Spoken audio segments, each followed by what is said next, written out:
batu ini kemudian pernah dirobohkan oleh tentara Jepang masuk ke dalam jurang. Tetapi pada malam harinya batu-batu ini kembali sedia kala. Ini adalah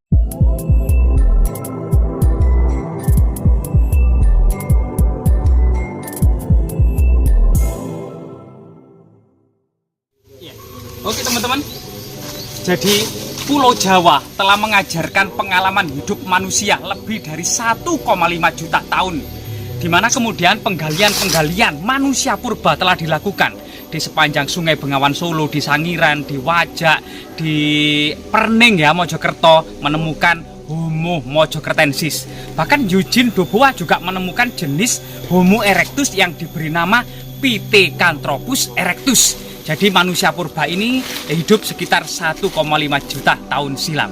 Kemudian silih berganti ya peradaban yang ada di Jawa ini. Setelah punahnya Homo erectus muncul Homo sapiens sapiens, yang kemudian orang-orang Australomelanusoid mewarisi Nusantara ini mulai tahun 3500 sebelum Masehi.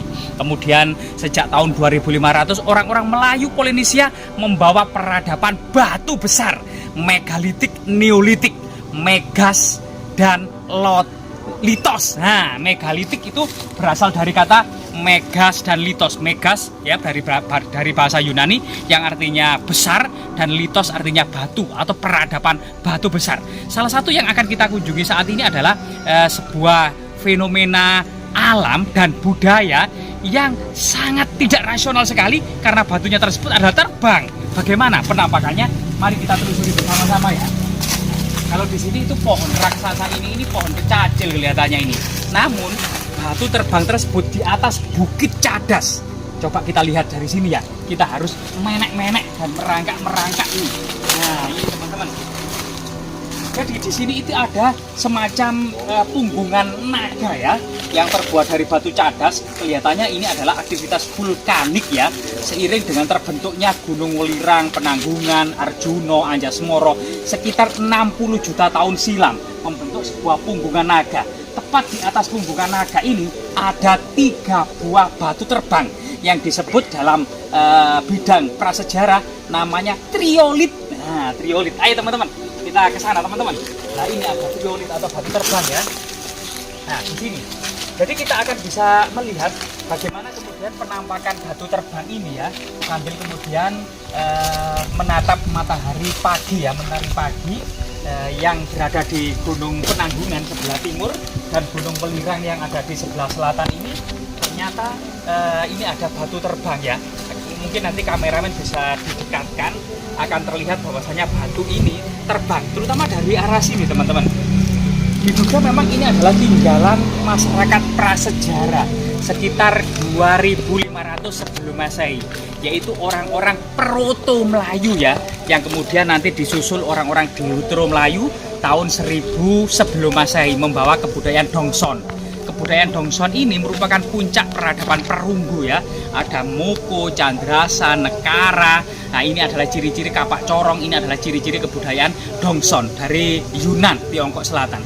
Sedangkan peradaban batu besar ini diduga di Jawa ini dimulai tahun 2500 sebelum Masehi yang dibawa orang-orang Melayu Deutero Melayu, Proto Melayu ya, atau Melayu tua. Coba kita lihat ya. Di sini ternyata diduga batu ini pernah suatu cerita tutur yang berkembang di masyarakat pada masa pendudukan Jepang.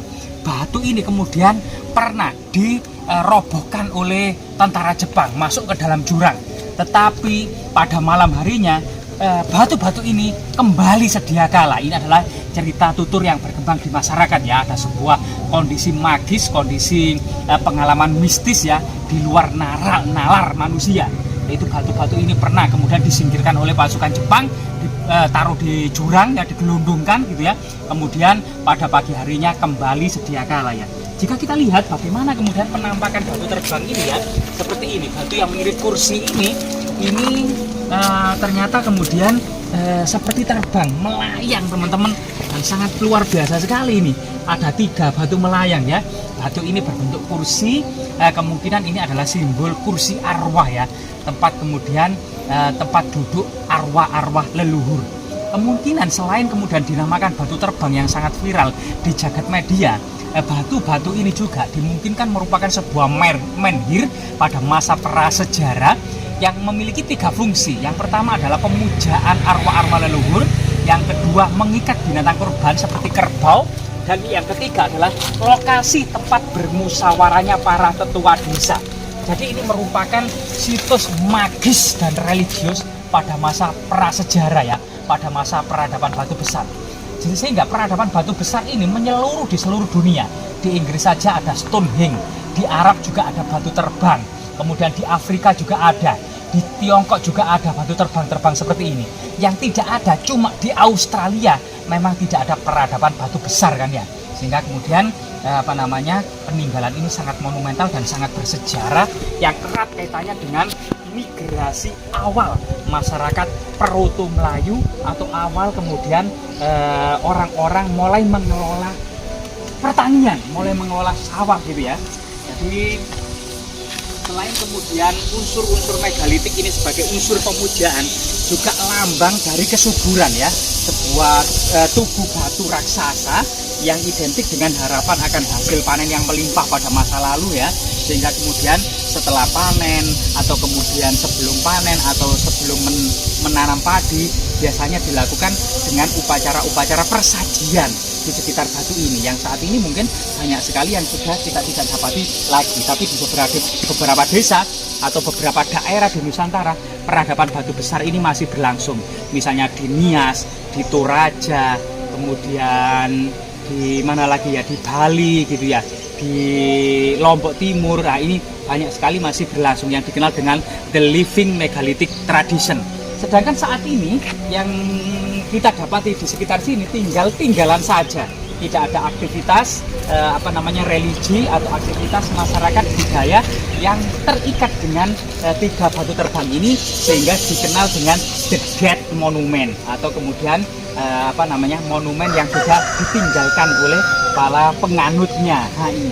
Selain itu juga di sini ada batu bata kuno teman-teman ya.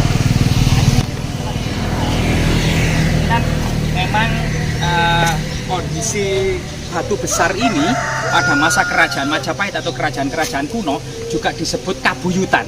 Ini dibedakan dengan para pemuja Buddha ya, para agama Buddha, yaitu para penganut agama Buddha di bawah naungan Dharmadaksa Kasogatan, maupun dibedakan dari penganut Hindu yang di bawah naungan Dharmadaksa Kasaiwan.